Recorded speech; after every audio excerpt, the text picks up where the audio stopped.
Cerno, 31e épisode. Quand on s'est vu à tel endroit et qu'il m'a dit « Allez, viens !» Il venait d'où ? Qu'est-ce qu'il avait fait ? Si ça se trouve, il y a des fois où on l'a vu et il venait de tuer quelqu'un.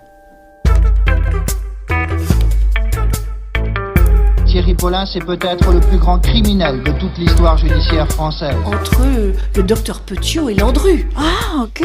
Et France Gall. Thierry qui tuait les vieilles dames. Ne laissez pas traîner vos grands-mères. Ne laissez pas traîner vos grands-mères. Je trouve que ça dérange. 11 vieilles dames assassinées et toujours la même méthode. L'autopsie révélera qu'elle a toutes les côtes du côté droit brisées. Elle me hante en fait depuis toujours. Signalement, origine martiniquaise, 25 ans environ, rien de bien précis. Vous avez la tête de monsieur tout le monde. Faut toujours croire en l'être humain. Toujours croire en l'être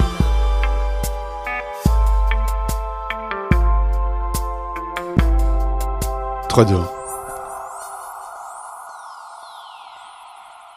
Mes parents m'engueulent, m'engueulent, non, mais ils se demandent ce que je vais devenir dans la vie, quelles sont mes fréquentations, que devient notre fille, qu'est-ce qu'elle fréquente des criminels. Pour eux, c'est la panique. Ils se posaient plein de questions sur ma vie, je pense qu'ils m'imaginaient junkie ou à s'interroger, va-t-elle finir sur le trottoir, ou je sais pas, ils ont dû avoir toutes ces petites angoisses. Et on avait une histoire familiale qui faisait que c'est pas toujours simple.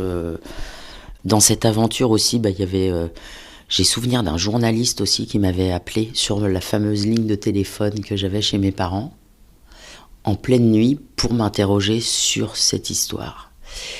J'ai trouvé ça hyper violent, déjà que le mec ait mon numéro. Et ça, je me suis dit, jamais je pourrais vivre normalement quoi, à Paris avec cette casserole au cul, quoi. On nous demande de ne pas quitter le territoire tant que l'enquête n'est pas terminée. Et du coup, dès que j'ai pu, après l'enquête des policiers, je suis parti au Canada.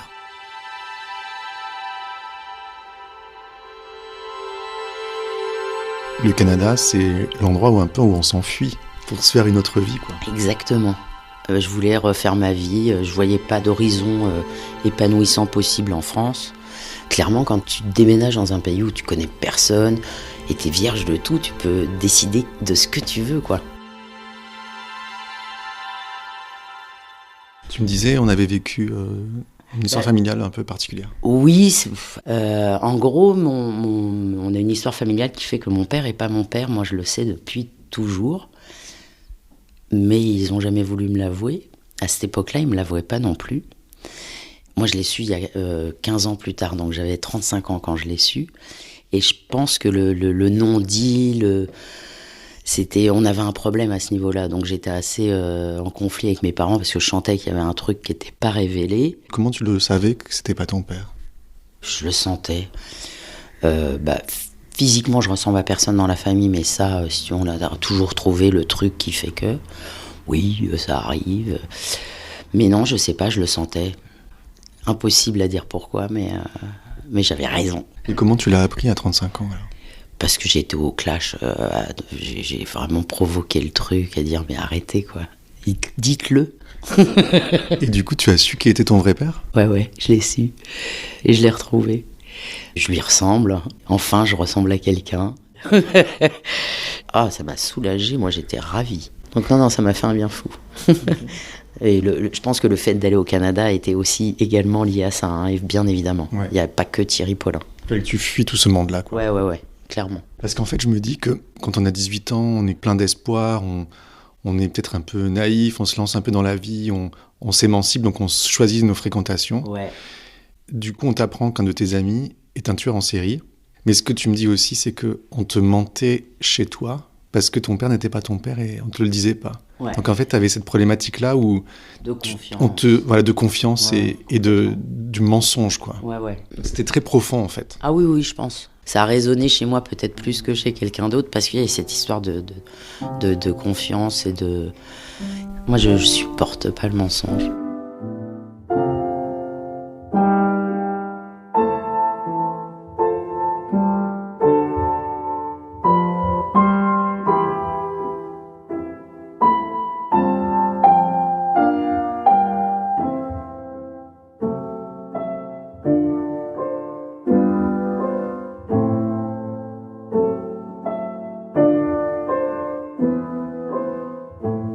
pourquoi le Canada alors?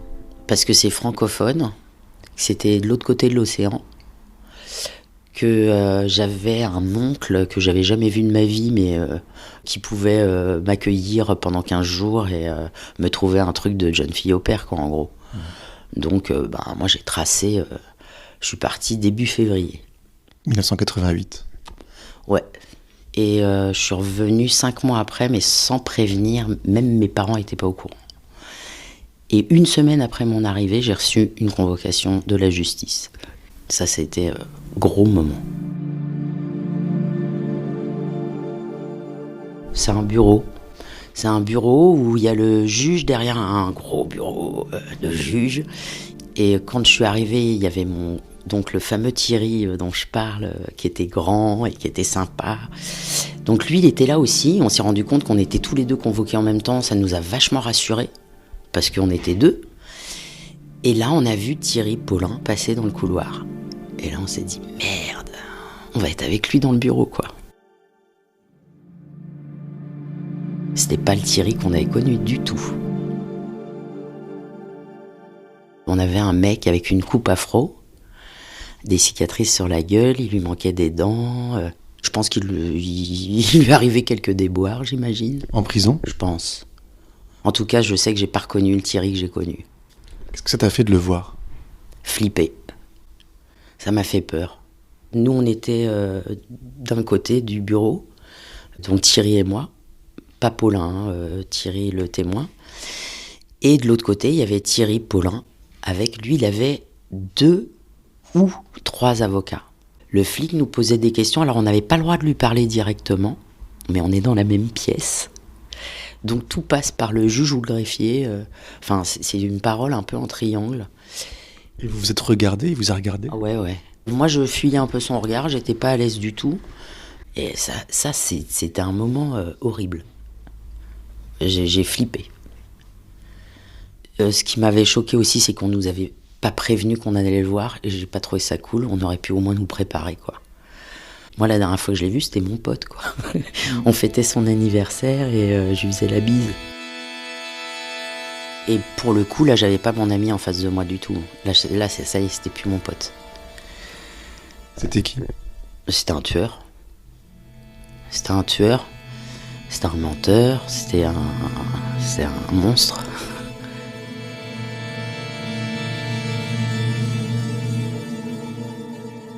Et je me souviens qu'on est ressorti de là avec Thierry en se disant... Avec l'autre Thierry? Ouais, avec l'autre Thierry. En étant un peu vidé et... on s'est dit, ouais, toi, qu'est-ce que tu fais? Moi, je lui ai dit, moi, dès que je peux, je repars au Canada. J'ai souvenir qu'il m'a dit, moi, je vais partir aux États-Unis. Et pour le coup, c'est la fin de l'histoire, de mon histoire avec la justice et Thierry. Parce qu'après, moi, je suis effectivement reparti au Canada. On m'avait dit... Quand il y aura le jugement, vous serez convoqué, obligé de venir. Donc moi, je leur ai soulevé le fait qu'ils devraient me payer mon billet d'avion parce qu'il était hors de question que ça soit à mes frais. Et il est mort. Donc il n'y a pas eu de procès, donc j'ai pas été obligé de venir. Et ça a été... ce jour-là, je me rappelle avoir eu un sentiment de libération totale. Comment tu l'as appris, sa mort? J'étais au Canada, dans un bar.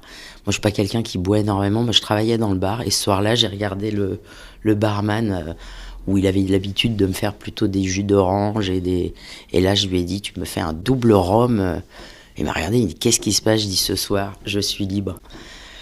Et le sentiment qu'il m'arriverait plus jamais rien, en fait. Est-ce que tu avais peur qu'il t'arrive quelque chose? Ouais, j'avais très très peur. Peur de quoi? Peur qu'il se venge. Tu te dis, le mec, s'il sort un jour... Je suis super contente de jamais avoir rencontré Jean-Thierry Mathurin, par exemple. Parce que lui, il est sorti.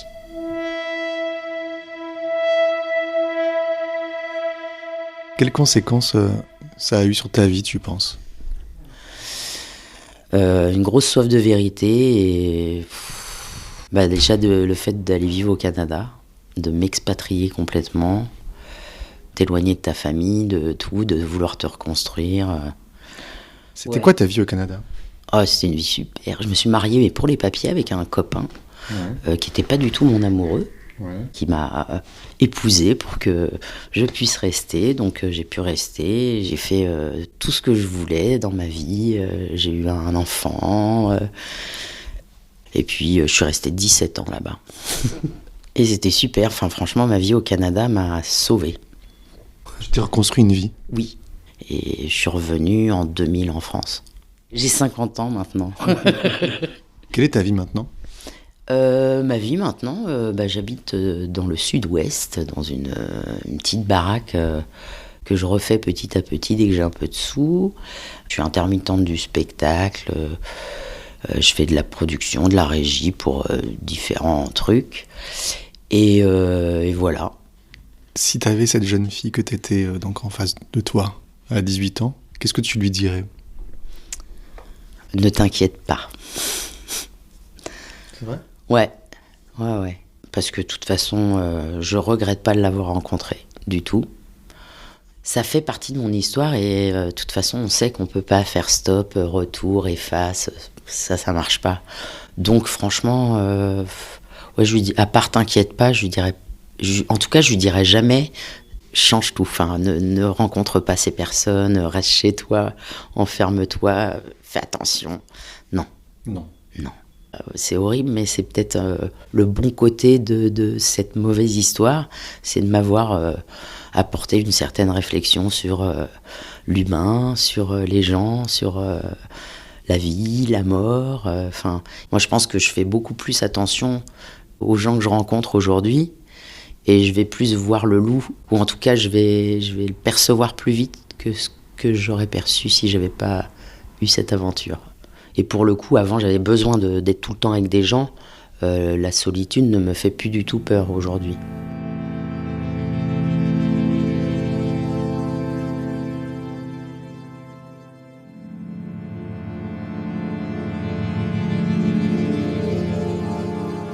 Comment tu expliques tout ce qui s'est passé ? Qu'est-ce que toi, tu t'es raconté comme histoire sur pourquoi il a fait ça et comment il en est arrivé là ? Dans mon souvenir, il avait un rapport assez particulier avec sa grand-mère. Enfin, sa grand-mère avait un rapport particulier avec lui. J'ai souvenir qu'on nous a dit que sa grand-mère avait vendu ses fesses aux touristes. Donc elle aurait prostitué ce petit gamin. Est-ce que c'est vrai, pas vrai ? J'en sais rien. Et ça justifie en rien le fait de tuer toutes les vieilles que tu as croisées sur ton chemin. Mais ça peut l'expliquer en tout cas. Et Véro, je voulais te demander un truc. Donc, il y a eu une première vague de meurtres entre 84-85 avec Jean-Thierry Mathurin et Thierry Paulin. Et après, il a continué à tuer, donc, quand tu l'as connu. Bah ouais. Et on dit qu'il tue avec un troisième complice qui n'a jamais été retrouvé. T'es sérieux ? Ouais. Il tue avec un autre homme. Non. Parce on a trouvé d'autres empreintes, mais il ne l'a jamais dénoncé. Ah ouais. Ça, je savais pas, tu vois. Donc ça veut dire qu'il y en a un qui est en train de se balader. Oh ben là, je reflippe d'un coup. Ah ouais ? Putain, je savais pas qu'il y avait un troisième mec. Oh, putain, donc ça veut dire que forcément, j'ai peut-être croisé ce mec. Ouais, et en même temps, tu vois, quand j'y pense, on m'a jamais demandé mes empreintes. Donc si on me les a pas demandées à moi, on les a pas demandées à tous les autres. T'es sûr de ça ? Qu'on m'a pas demandé mes empreintes, je suis sûre. C'est fou. Je suis sûre et certaine. 12:15. Je vais te laisser. Ouais. Merci d'être venu. Merci. Au revoir. Salut. Au revoir. Fêtard et flambeur la nuit, assassin de vieille dame le jour, Thierry Paulin, dès son arrestation, est entré dans la galerie des grands criminels du XXe siècle, aux côtés des Landru et des Petiot. Toxicomane détraqué peut-être, assassin pour l'argent sans doute.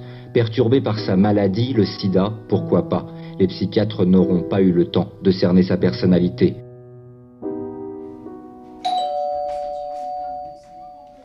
3, 2, 1. On est mardi, j'attends depuis plus d'1 heure dans la salle d'attente du Dr Bornstein à la Ligue française pour la santé mentale. C'est une neuropsychiatre qui a expertisé Paulin après son arrestation. Je voudrais qu'il me raconte. Mais j'en peux plus d'attendre. Ah, il y a quelqu'un qui sort de son bureau. C'est bon ? Je vous souhaite bon courage. Ah bon ? Bon, merci. Je sors de la salle d'attente. Je viens de croiser un patient qui m'a dit bon courage. Je sais pas pourquoi il m'a dit ça. Docteur ? Merci. Je sais que vous êtes Olivia Cordier. Non, je suis le journaliste. Oui. Vous savez, je suis Julien Cernobori. Oui. Comment allez-vous, docteur ? Eh bien, je suis un peu fatigué, mais enfin, je suis un peu assommé, quoi. Ah, d'accord. Ici, il y a un travail fantastique. Ça n'arrête pas, quoi. D'accord. Il y a toute la souffrance du monde qui s'exprime. Dans votre cabinet ? Oui, ici. On rencontre des cas. Je viens de voir un petit jeune homme, accident de moto avec des séquelles épouvantables. Et sa vie est brisée. Il est jeune, beau, fort, et puis c'est devenu une larve. C'est impressionnant, quoi. Comment vous tenez le coup, vous ? Je sais pas. Comment je tiens le coup ? Enfin, j'ai fait beaucoup de sport dans ma vie. J'ai fait de la boxe, en particulier, du basket, du football, de la lutte gréco-romaine, enfin, de la natation. J'ai fait du water-polo. Je suis né au Maroc, à Casablanca, une ville où il y a beaucoup de sportifs. Et vous êtes devenu un grand neuropsychiatre ? Oui, dans mon genre, je connais bien la neuropsychiatrie que j'ai contribué à développer et à enseigner à l'hôpital. D'accord. Moi, docteur Bernstein, je suis venu vous écouter à propos de Thierry Paulin. Ah, c'est Thierry Paulin. Ah, c'est pas... C'est Thierry Paulin. Thierry Paulin. Ah.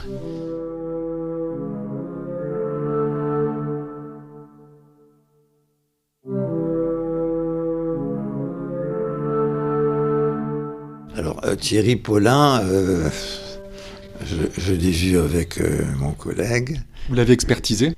Oui, je l'ai expertisé. Enfin, il ne se prêtait pas du tout à l'examen. Il était un petit peu effondré, agressif, repoussant, avec un mépris profond, ne répondant pas à nos questions, etc. Il roulait des yeux, et puis un mépris total pour les experts que nous étions. Donc on n'en a pas tiré grand-chose, et puis on sentait qu'il aurait été prêt à bondir et à nous agresser, quoi. Qu'est-ce que vous en pensez, vous, de cet homme ? C'est un homme, c'est un marginal. Il est né dans les îles, il était dans un milieu défavorisé. Il a grandi à la Diable, ce qui fait qu'il n'avait aucune référence morale. Il a été attiré par de la facilité. Il a une vie sexuelle particulière. Et puis, il a mis au point un procédé épouvantable. En psychiatrie, bien entendu, c'est un pervers.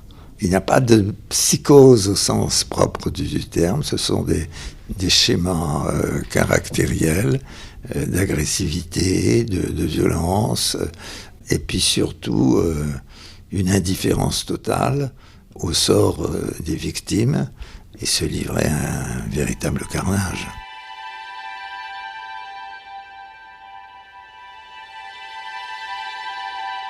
Puis l'affaire maintenant, ça a quand même plus de 10 ans, non ? 35 ans. 35 ans ? Ah oui, ça a 35 ans. Ah oui, le temps passé à une vitesse. Quelle trace elle a laissé en vous, cette histoire ? Cette histoire, ça a été un échantillon de comportement humain tout à fait exceptionnel, et c'est à désespérer un peu du genre humain qu'on puisse fabriquer des êtres comme ça qui auraient pu s'intégrer. Il avait un certain charme, et c'était un excellent danseur, et il pouvait, dans ce milieu un peu frelaté, évidemment, du spectacle de la nuit, trouver une place plus honorable. Donc il y avait en lui des ressources culturelles qu'il a gâché finalement, parce que malheureusement, il a eu un destin tragique et une existence brève, mais émaillée d'actes délictueux d'une gravité extrême et contraire quand même aux composantes éthiques, sociales, habituelles, qui passent par le respect des vieillards, et en particulier dans les îles comme la Guadeloupe, la Martinique, etc. Il y a un sens très élevé de la famille, et c'est quand même contraire à la mentalité générale de ce peuple qui est gai, généreux, et en tout cas respectueux des personnes âgées. Quel était son rapport avec sa propre grand-mère ? Il est probable que cette espèce d'addiction à cette typologie d'agression passe par ce qui s'est passé avec sa propre grand-mère, mais donc on n'a pas pu l'approfondir, puisqu'il était dans une opposition agressive. On lui a arraché quelques monosyllabes, quelques réponses, mais vraiment, il participait à l'entretien.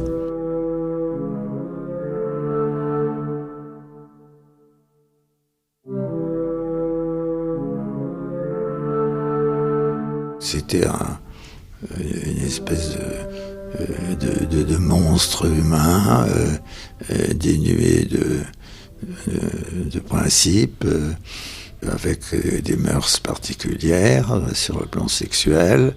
C'est-à-dire ? C'est-à-dire une déviation dans le choix du partenaire, du sexe du partenaire. On se comprend.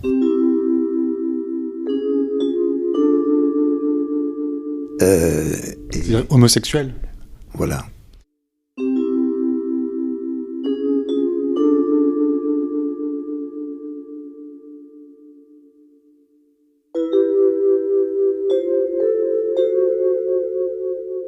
Je comprends pas le lien que vous faites entre son homosexualité et le fait qu'il ait tué des vieilles dames. Non, il n'y a pas forcément de lien, mais sur le plan de l'attraction, les vieilles dames, c'est la répulsion. Voyez-vous. Votre téléphone sonne. Allô ? Bonjour. Là, vous me dérangez parce que je suis justement avec une radio. Rappelez-moi dans 5 minutes. Hein. Je termine une émission. Oui, alors voilà. Donc, compte tenu de toutes ces mœurs, et il a été donc infecté par le virus, et puis... Du sida. Oui. Nous l'avons vu à la maison d'arrêt de Fleury-Mérogis. Il a été transéaté à l'hôpital Bichat, je crois. Et il est décédé, recroquevillé sur lui-même, dans une espèce de coma, dans ses excréments. Un peu comme si un châtiment divin s'était opposé. Donc son sida, pour vous, c'était un châtiment divin ? Il y a de ça, quoi. Il y a un châtiment tout court, comme si la nature n'avait pas accepté, que c'était trop odieux, que effectivement le sida arrivait à ce niveau-là. C'était en quelque sorte le châtiment.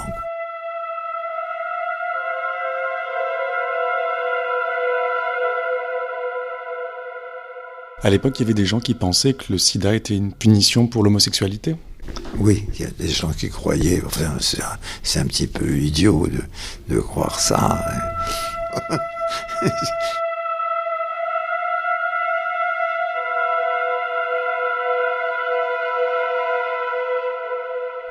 Vous êtes spécialiste de la santé mentale ? Moi ? Oui. En quelque sorte, oui, puisque je suis à la Ligue française pour la santé mentale. Ça fait combien de temps que vous travaillez, docteur ? Je pense depuis une 50aine d'années. D'accord. Vous avez eu une bonne vie ? Oui. Oui, j'ai eu une assez bonne vie que je me suis faite. Mais j'ai crevé la dalle quand j'étais étudiant. J'étais très, très pauvre. Très, très pauvre. Il n'y avait pas toujours à manger. Enfin, je me fais des confidences. Mais je me suis rattrapé. Mais là, je viens de perdre ma femme il y a 2 mois. Et ça m'a beaucoup perturbé. Elle était de Haute-Saône. Elle appartenait à une grande famille. Elle est partie du cancer, comme tant de personnes. Ça m'a un peu déboussolé.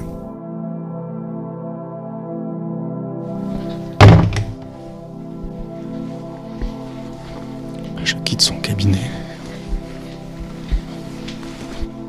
J'ai trouvé ses propos un peu homophobes. On se comprend. «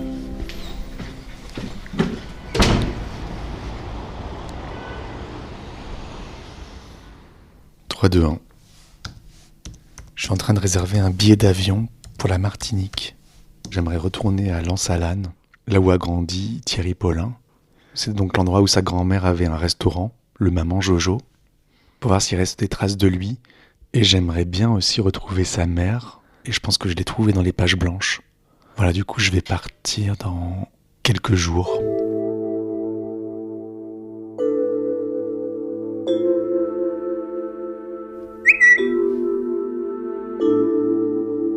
Et sinon, je viens de recevoir un message sur Twitter d'une personne anonyme qui a un pseudo et qui me dit ceci.